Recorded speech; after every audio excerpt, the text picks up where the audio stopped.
Bismillahirrahmanirrahim. Assalamualaikum warahmatullahi wabarakatuh. Saya Jumriani dari kelas M74 dengan NIM 1847 042 049. Nah, kali ini saya akan menjelaskan tentang hakikat penelitian, di mana ilmu pengetahuan itu terkait dengan masalah, yang dimana masalah adalah bagian dari ilmu pengetahuan.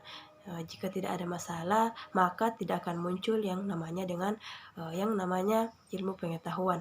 Masalah adalah spirit yang mendorong dilakukannya penelitian. Dengan kata lain, esensi dari penelitian itu sendiri adalah menemukan jawaban atau solusi atas masalah.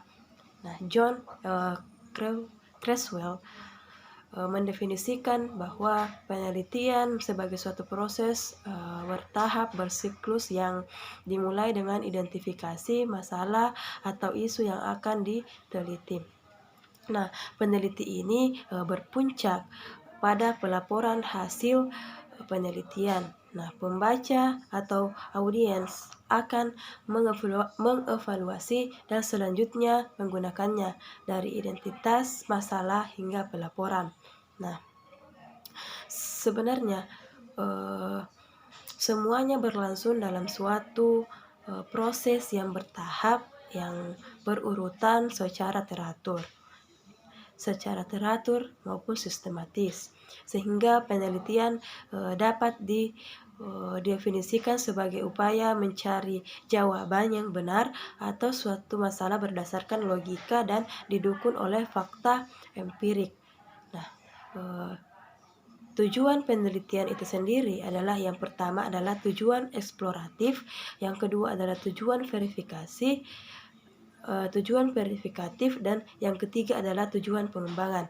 Nah, tidak hanya tujuan, peneliti juga mempunyai fungsi, yang dimana peneliti dapat dibedakan dalam 3 jenis, yaitu peneliti dasar, peneliti terapan, serta peneliti evaluatif. Nah, adapun ruang lingkup penelitian pendidikan itu sendiri, di mana penelitian pendidikan pada dasarnya itu tidak berbeda dengan penelitian di bidang ilmu lainnya, terutama dari segi metodologinya. Perbedaan hanya dalam bidang kajian, di mana masalah dan variabel yang diteliti. Tujuan dan manfaatnya ruang lingkup penelitian itu kebijakan pendidikan, teori-teori pendidikan, manajemen pendidikan, satuan pendidikan, jenis pendidikan, program pendidikan, proses pembelajaran, kontribusi pendidikan, ilmu-ilmu pendukung pendidikan, dan lain sebagainya. Adapun pendekatan penelitian pendidikan itu sendiri, yang dimana pendekatan positivisme berakar pada paradigma empirisme, yakni paham yang meyakini bahwa kebenaran itu harus memiliki bukti empirik, atau kata lain dapat dibuktikan dengan pengalaman indera manusia, di mana empirisme ini merupakan positivisme, yakni suatu aliran filsafat yang menyatakan bahwa ilmu alam itu sebagai satu-satunya sumber pengetahuan yang benar, serta menolak aktivitas yang berkenaan dengan metafisik, di mana tidak mengenal adanya spekulasi, semua didasarkan pada data empirisme.